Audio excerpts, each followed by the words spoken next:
Assalamualaikum warahmatullahi wabarakatuh. Di sini kami kelompok 2 akan menjelaskan materi bab 3 mengenai mendefinisikan dan juga menyempurnakan masalah. Sebelum masuk ke materi, izinkan kami untuk memperkenalkan anggota dari kelompok kami. Yang pertama adalah saya sendiri, Ria Febrilia dengan MPM akhir 085. Lalu yang kedua ada teman saya, Fitra Nova Kandi dengan MPM akhir 096. Lalu ada Bintang Pradipa dengan MPM akhir 090.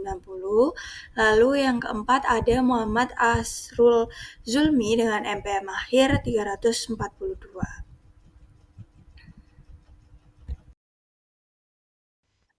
Baik, kita masuk pada introduction pada bab 3 ini. Nah, seperti kita tahu, masalah yang sering terjadi di suatu perusahaan atau di lingkungannya itu harus dapat ditangani dengan responsif dan waspada. Agar apa? Agar dapat mengambil keputusan yang efektif dan juga mengembangkan tindakan yang efektif juga. Nah, sebagian besar riset atau sebuah penelitian itu berasal dari keinginan untuk memahami isu, kekhawatiran, dan konflik yang ada dalam perusahaan atau di lingkungannya. Dengan kata lain, riset itu atau penelitian biasanya dimulai dari sebuah masalah. Nah, selanjutnya, sebuah masalah itu tidak selalu berarti ada sesuatu yang salah secara serius dalam situasi saat ini dan perlu segera diperbaiki. Namun juga masalah juga bisa menunjukkan atau melihatkan minat terhadap suatu isu di mana untuk menemukan sebuah jawaban yang tepat dan dapat membantu memperbaiki situasi yang ada. Jadi semacam mencari solusi gitu yang ada untuk mengatasi masalah tersebut.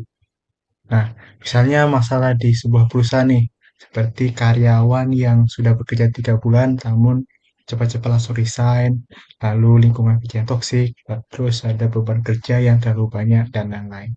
Nah, permasalahan-permasalahan seperti ini memberi kita informasi yang cukup untuk memulai sebuah penelitian untuk mengetahui apa sih akar penyebabnya sehingga kita dapat memberi kesimpulan terhadap masalah tersebut atau persoalan tersebut.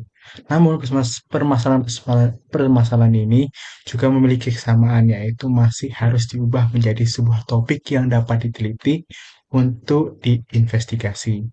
Memang setelah kita mengidentifikasi masalah manajemen, masalah tersebut perlu dipersempit lagi menjadi topik penelitian yang layak. Nah, selanjutnya kita akan membahas mengenai preliminary research atau peneliti terdahulu atau sebelumnya ya.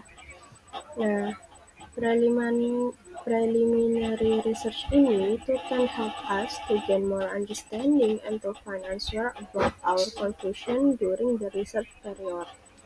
Jadi, peneliti terdahulu ini itu bisa membantu kita untuk memperoleh atau mendapatkan pemahaman yang lebih.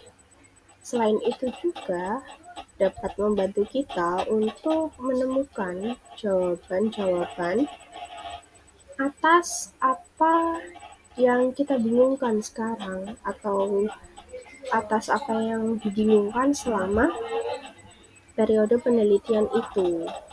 Nah, contohnya nih, kayak yang pertama itu what is the problem? Jadi apa permasalahannya? Pastinya dengan adanya preliminary research ini, kita tuh setidaknya tahu kira-kira peneliti sebelumnya itu permasalahannya apa sih? Akar permasalahannya itu dari mana? Kemudian yang kedua itu why does the problem exist? Nah, bagaimana nih mengapa problem tersebut itu keluar? Kira-kira apa faktor-faktornya? Apa penyebabnya? Dan kira-kira dampaknya juga apa? Besarkah? Nah, kemudian juga is the problem important atau enggak? Nah, ini tuh preliminary research ini secara garis besarnya ya, itu dibagi atau dikelompokkan menjadi dua. Nah, yang pertama itu information on the organization and its environment. Jadi informasi dari organisasi itu dan lingkungannya. Kemudian yang kedua itu information on the topic of interest. Jadi informasi tentang topik yang interest tuh yang hangat atau yang sering dibicarakan. Gitu. Nah, yang pertama kita akan bahas background information on the organization. Nah, jadi informasi tentang background perusahaan itu penting diketahui oleh kita sebagai peneliti sebelum memulai meneliti perusahaan tersebut. Nah, selain itu juga, kenapa kita harus tahu tentang background dari perusahaan tersebut, itu ketika kita membutuhkan data atau mungkin kita tanya-tanya ke manajer ataupun karyawan lain di company tersebut, kita tuh bisa nyambung. Nah, kita itu juga bisa merumuskan kira-kira rumusan masalah apa yang dapat kita susun ketika kita mengetahui background dari company yang akan kita teliti. Nah, di sini tuh ada faktor-faktor kontekstual yang dapat diperoleh. Nah, di sini ada 9 ya. Yang pertama itu the origin and history of the company. Jadi itu kayak asal usul dan sejarah perusahaan. Kenapa kita tahu? Karena agar kita tahu kapan perusahaan itu berdiri. Jenis bisnisnya seperti apa. Kemudian tingkat pertumbuhannya pada tahun-tahun sebelumnya itu seperti apa. Naikkah, cenderung naik atau cenderung turun, atau dari dulu sama, stagnan. Nah, kemudian yang kedua itu size in terms of employees. Ini tuh jadi kayak ukuran dalam karyawan, aset, itu seperti apa ukurannya. Kemudian yang ketiga itu charter, purpose, and ideology. Jadi kayak semacam apa kira-kira tujuan dan ideologinya. Kemudian yang keempat itu location. Nah, kira-kira lokasinya itu regional kah, nasional, mungkin yang lain. Kemudian research. Nah, ini sumber dayanya itu seperti apa, manusianya maupun sumber daya yang lainnya. Nah, kemudian ini tuh interdependent relationship with others, institution, and the external environment. Jadi hubungan saling ketergantungan dengan lembaga lain dan lingkungan eksternalnya itu seperti apa. Kemudian yang ketujuh itu financial position during the previous 5 to 10 years and relevant financial data. Jadi posisi keuangannya itu dari 5 sampai 10 tahun itu seperti apa dan data keuangannya itu relevan atau tidak. Kemudian yang ke-8 adalah information on structural factor. Jadi informasinya itu peran dan posisi dalam organisasi, dan kemudian jumlah karyawannya itu berapa di tingkat atau divisi ya, tingkat divisi di perusahaan tersebut. Kemudian saluran komunikasinya baik atau tidak, sistem kontrol perusahaan, kontrol internal berjalan baik atau tidak. Nah, kemudian terakhir adalah information on the management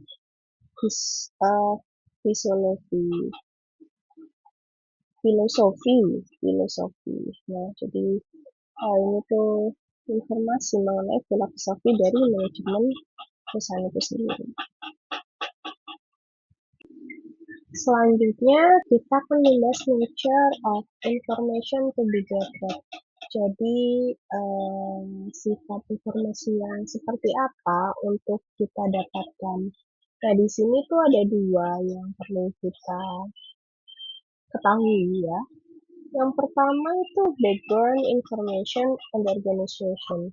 Jadi kita harus tahu background dari organisasi atau perusahaan yang akan kita teliti. Kemudian yang kedua itu information on the topic or subject area. Jadi informasi tentang topik atau subject area yang akan kita teliti tadi. Selanjutnya kita akan membahas tentang kriteria tentang evaluasi secondary data atau data sekunder. Nah, sebelum itu, secondary data are data that have been collected by others for another purpose than the purpose of the current study. Jadi, data ini atau data sekunder ini itu diperoleh atau didapatkan oleh orang lain untuk kepentingan atau penelitian selain penelitian kita. Jadi tujuannya itu bukan untuk penelitian yang sedang kamu lakukan, tapi untuk penelitian lain, untuk penelitian dia, penelitian orang lain. Nah, kemudian itu yang kedua itu ada primary data atau data primer.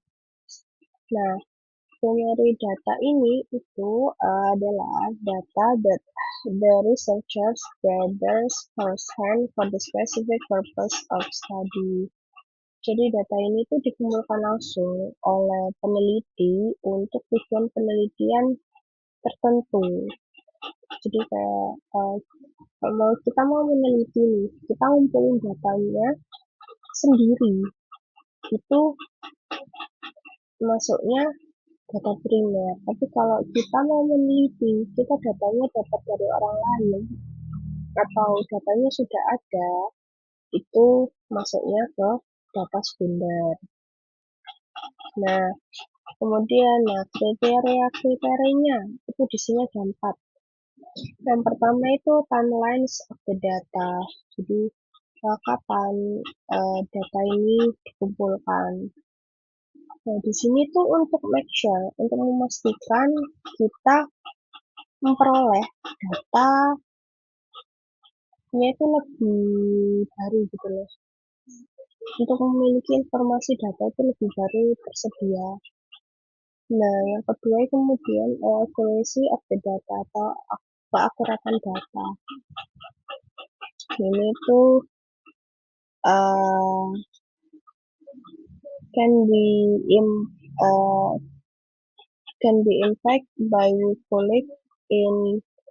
collected and how the data were collected. Jadi keakuratan data ini itu dapat dipengaruhi oleh siapa yang mengumpulkannya dan bagaimana data tersebut itu dikumpulkan. Jadi keakuratannya itu ditentukannya dari situ, dari siapa yang mengumpulkan dan bagaimana data tersebut dikumpulkan. Kemudian yang ketiga adalah relevance of the data. Jadi di data sekunder ini kita akan menemukan banyak data. Tapi tentunya we need to find the relevant data for our research. Tapi kita tuh butuhnya itu data yang relevan dengan penelitian yang kita lakukan. Kemudian yang terakhir adalah cost of the data. Nah, ini itu kayak berapa biayanya. Kira-kira manfaatnya itu lebih besar atau enggak dari biaya yang kita keluarkan. Nah, kira-kira itu lebih baik kita beli data atau mengumpulkan datanya aja. Nah, kemudian ini atau mungkin juga kita mengumpulkan pengumpulan datanya itu menggunakan metode yang lain. Kemudian yang kedua adalah information on the topic or subject area. Jadi informasi tentang topik atau area subject ya. Nah, ini tuh bisa, it can help us to think and understand the problem better about review of textbooks, journal article, conference proceedings, and other published and unpublished materials. Jadi, information on the topic of subject area atau informasi tentang topik atau bidang subjek ini itu bisa membantu kita untuk memikirkan dan atau memahami permasalahan dengan lebih baik. Nah, ini tuh dari apa? Tapi pengertian dari ini, dari textbook, journal article, conference proceeding, dan lain-lain ini itu bakal dijelaskan lebih lanjut di bab selanjutnya, yaitu bab 4. Nah, jadi tinjauan atau tinjauan literatur ini itu membantu kita itu untuk membuat keputusan tentang pendekatan penelitian yang kita lakukan. Jadi seperti itu. Selanjutnya adalah mendefinisikan mengenai problem statement atau pernyataan masalah. Lah, problem statement atau pernyataan masalah itu apa sih? Jadi, problem statement itu adalah pernyataan yang menjelaskan masalah yang akan diteliti, tujuan dari penelitian, dan juga pertanyaan dari penelitian. Lah, bagaimana cara membuat problem statement yang bagus? Jadi, membuat problem statement yang bagus itu harus mencakup dua hal. Yang pertama adalah research objektif atau tujuan penelitian, dan juga research question atau pertanyaan dari penelitian. Jadi tujuan penelitian itu menjawab pertanyaan dari why is this study being done, atau mengapa penelitian ini tuh dilakukan. Sedangkan research question itu menjawab dari pernyataan apa yang ingin diketahui dari penelitian ini. Nah, jika problem statement itu tidak jelas, maka penelitian ini akan sulit untuk memberikan solusi dari sebuah permasalahan tersebut. Nah, selanjutnya di sini ada contoh permasalahan dari perusahaan CAA Airlines. Lah, dari permasalahan yang dialami oleh CAA Airlines itu kita mencoba untuk mentranslatekan ke dalam problem statement. Jadi, apa sih permasalahan?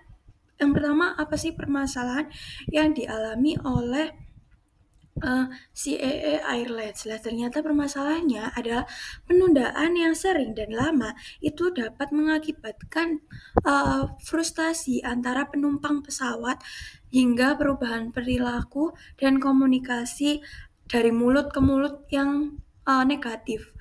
Nah, perasaan perilaku ini pada akhirnya berdampak negatif pada kinerja dan juga keuntungan dari perusahaan, seperti itu. Nah, lalu pernyataan masalahnya tadi kita pecah menjadi dua. Yang pertama adalah tujuan penelitian dari masalah ini itu apa sih? Jadi ternyata tujuan dari penelitian ini ada dua, yaitu mengidentifikasikan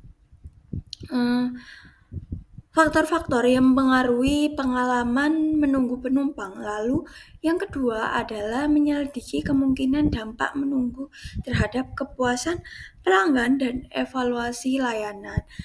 Lalu apa sih pertanyaan yang efektif dari masalah ini? Yaitu yang pertama ternyata adalah faktor apa saja sih yang mempengaruhi persepsi pengalaman menunggu penumpang pesawat, dan sejauh mana faktor tersebut mempengaruhi persepsi pelanggan menunggu penumpang pesawat. Nah, jadi di situ ada 3 pertanyaan, bisa kalian baca sendiri. Jadi di sini bisa dilihat bahwa dari sebuah problem tersebut bisa kita translatekan ke problem statement, yang dimana problem statement tadi yang seperti yang sudah saya jelaskan ada dua, yaitu tujuan penelitian dan juga pertanyaan penelitian, seperti itu. Nah, yang selanjutnya itu kriteria problem statement yang baik itu gimana sih? Jadi ada 3 kunci problem statement itu bisa dikatakan baik. Yang pertama adalah problem statement itu harus relevan. Lalu yang kedua adalah harus visible atau layak diteliti. Lalu yang ketiga harus interesting atau menarik. Nah, problem statement itu bisa dikatakan relevan itu ketika apa sih? Nah, problem statement bisa dikatakan relevan jika ada dari dua perspektif. Yang pertama dari perspektif manajerial. Nah, bisa dikatakan relevan jika berkaitan dengan masalah yang saat ini ada di lingkungan organisasi. Lalu yang kedua, area yang menuntut manajer perlu ditingkatkan dalam organisasi. Nah, sedangkan dari perspektif akademis, penelitian relevan jika tidak ada yang diketahui tentang suatu topik. Lalu yang kedua, banyak yang diketahui tentang topik tersebut, tetapi pengetahuannya itu tersebar dan tidak terintegrasi. Lalu yang ketiga, banyak penelitian tentang topik tersebut tersedia, tetapi hasilnya sebagian itu kontradiktif. Gitu. Jadi masih banyak kontranya. Lalu yang keempat, itu adalah hubungan yang mapan tidak berlaku dalam situasi tersebut. Seperti itu. Nah, selanjutnya itu kapan sih problem statement itu dikatakan visible atau layak diteliti? Lah, problem statement itu dikatakan layak diteliti ketika bisa diselesaikan dalam batasan waktu, biaya, akses data, dan juga kemampuan dari peneliti. Lah, misalnya ada penelitian mengenai bagaimana perilaku dari konsumen. Lah, itu kan terlalu umum ya, terlalu umum dan juga tidak layak untuk diteliti. Lah, mengapa penelitian itu harus menarik? Nah, karena penelitian itu panjang dan juga penuh dengan tantangan, maka peneliti itu harus tertarik dengan apa hal yang mereka teliti tersebut. Karena ketika mereka tidak tertarik, maka mereka itu tidak memiliki dorongan untuk menyelesaikan penelitian tersebut. Selanjutnya adalah mengenai jenis pertanyaan dasar. Lah, pertanyaan dasar itu ada 3. Yang pertama adalah exploratory atau eksploratif. Lalu yang kedua adalah deskriptif. Lalu yang ketiga adalah casual. Lah, exploratory itu pernyataan penelitian eksploratif itu biasanya dikembangkan ketika yang pertama tidak banyak yang diketahui tentang fenomena tertentu. Lalu yang kedua, hasil penelitian yang ada itu tidak jelas atau memiliki keterbatasan yang serius. Lalu yang ketiga adalah topiknya itu sangat kompleks. Lalu yang keempat adalah tidak adanya cukup teori yang tersedia untuk memandu pengembangan kerangka teoritis. Nah, biasanya exploratory ini itu menggunakan metode kualitatif. Lah, selanjutnya adalah yang mengenai pertanyaan deskriptif. Lah, pertanyaan deskriptif itu dapat membantu peneliti untuk memahami karakteristik suatu kelompok dalam suatu tertentu, situasi tertentu, misalnya profil segmen tertentu di pasar. Lalu yang kedua itu berpikir secara sistematis tentang aspek-aspek dalam situasi tertentu, misalnya faktor-faktor yang terkait dengan kepuasan kerja. Lalu yang ketiga itu menawarkan ide-ide untuk menyelidiki dan meneliti lebih lanjut. Nah, yang keempat itu membantu membuat keputusan tertentu. Nah, biasanya deskriptif itu menggunakan metode kualitatif dan juga kuantitatif. Nah, selanjutnya adalah pertanyaan casual. Lah, Dalam studi casual, peneliti itu tertarik untuk menguraikan satu atau lebih faktor suatu masalah. Lah, dalam membangun pertanyaan kasual itu ada 4 kondisi yang harus terpenuhi. Yang pertama adalah variabel bebas dan variabel terkait harus bervariasi. Lalu yang kedua variabel dependen itu faktor penyebab yang diduga harus mendahului variabel dependen. Lalu yang ketiga tidak ada faktor lain yang mungkin menjadi penyebab perubahan variabel dependen. Lalu yang keempat itu diperlukan penjelasan yang logis atau sebuah teori dan harus menjelaskan mengapa variabel independen mempengaruhi variabel dependen. Seperti itu. Oke, selanjutnya yaitu proposal penelitian. Nah, sebelum penelitian apapun dilakukan, harus ada persetujuan antara pihak yang memberi wewenang untuk melakukan penelitian dan penelitian mengenai permasalahan yang akan diteliti, metodologi yang akan digunakan, durasi penelitian, dan biayanya. Proposal penelitian yang disusun oleh peneliti merupakan hasil usaha yang terencana, terorganisir, dan cermat. Pada dasarnya berisi hal seperti berikut. Nah, yang pertama yaitu ada judul kerja. Nah, judul harus singkat, jelas, dan mencerminkan topik utama penelitian. Judul yang baik menggambarkan fokus penelitian sehingga pembaca langsung memahami apa yang diteliti. Nah, yang kedua yaitu latar belakang penelitian, menjelaskan alasan mengapa ini dilakukan, kondisi yang melatar belakangi masalah, serta pentingnya penelitian. Yang ketiga yaitu pernyataan masalah. Di sini ada dua, yaitu yang pertama tujuan penelitian. Nah, tujuan penelitian menjabarkan apa yang ingin dicapai melalui penelitian baik secara umum maupun khusus. Nah, selanjutnya yaitu pernyataan penelitian. Merupakan rumusan masalah dalam bentuk pertanyaan yang akan dijawab dengan penelitian. Nah, yang keempat yaitu ruang lingkup penelitian. Batasan penelitian agar fokus tidak terlalu luas. Bagian ini menentukan variabel, objek, lokasi, serta jangkauan yang digunakan.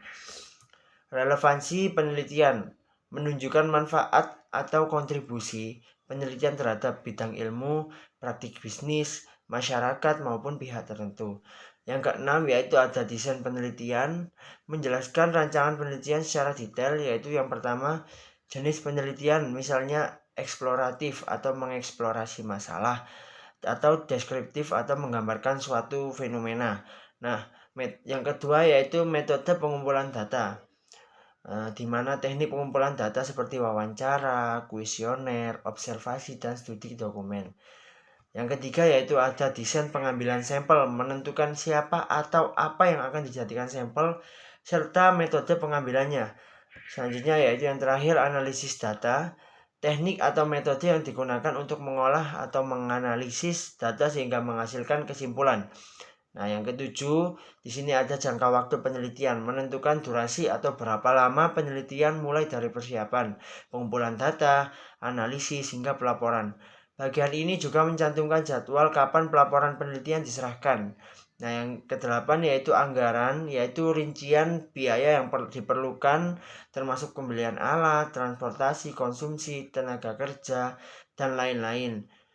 Nah, yang kesembilan atau yang terakhir yaitu daftar pustaka terpilih, kumpulan referensi atau sumber literatur yang dijadikan dasar teori dan acuan dalam penelitian. Daftar pustaka ini harus relevan, mutakhir, dan ditulis sesuai kaidah penulisan akademik. Oke, yang selanjutnya yaitu implikasi manajerial. Yang pertama yaitu manager should not confuse symptom with real problems.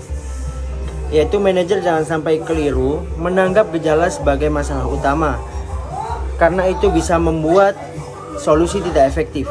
Yang kedua yaitu understanding the attends, problem, consequence, help pinpoint the actual problem. Yaitu penting memahami urutan sebab, masalah, dan akibat supaya manajer bisa menemukan akar masalah yang sebenarnya. Yang ketiga yaitu manager input assist research in defining the broad problem area and narrowing it to a feasible research topic. Yaitu masukan dari manajer sangat membantu peneliti dalam merumuskan masalah dari yang luas menjadi topik yang lebih fokus dan layak. Yang keempat yaitu correct problem definition is critical for effective solution, so manager should work closely with research at this stage.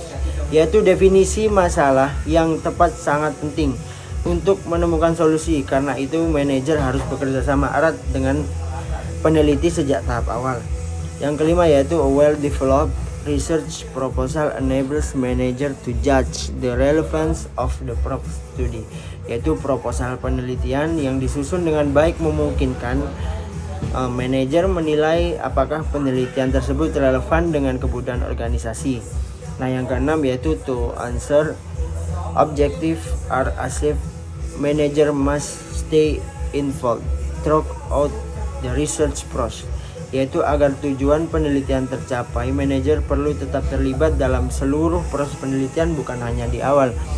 Yang terakhir yaitu continuous information exchange between manager and research, exchange the relevant and quality of the research, yaitu pertukaran informasi yang berkelanjutan antara manajer dan peneliti akan meningkatkan relevansi dan kualitas penelitian. Oke, yang selanjutnya yaitu isu etika pada tahap awal penelitian. Nah, yang pertama di sini ada research must define problem careful and assess their own capabilities, yaitu penelitian harus memastikan bahwa ditentukan dengan jelas dan menilai apakah mereka memiliki kemampuan serta sumber daya untuk menyelesaikan penelitian. Nah, yang kedua yaitu ada employees should be informed about the study to avoid unpleasant surprise, yaitu karyawan perlu diberitahu sejak awal tentang adanya penelitian agar tidak kaget atau merasa curiga. Nah, yang ketiga yaitu ada assure confidentiality of response, yaitu jawaban dari karyawan harus dijaga kerahasiaannya, tidak boleh dibocorkan kepada pihak lain di organisasi.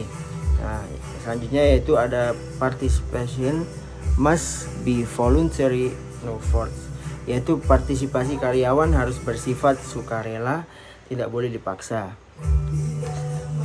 Lalu ada protect employees from physical or psychological harm, yaitu penelitian tidak boleh menimbulkan kerugian fisik maupun tekanan psikologi bagi karyawan.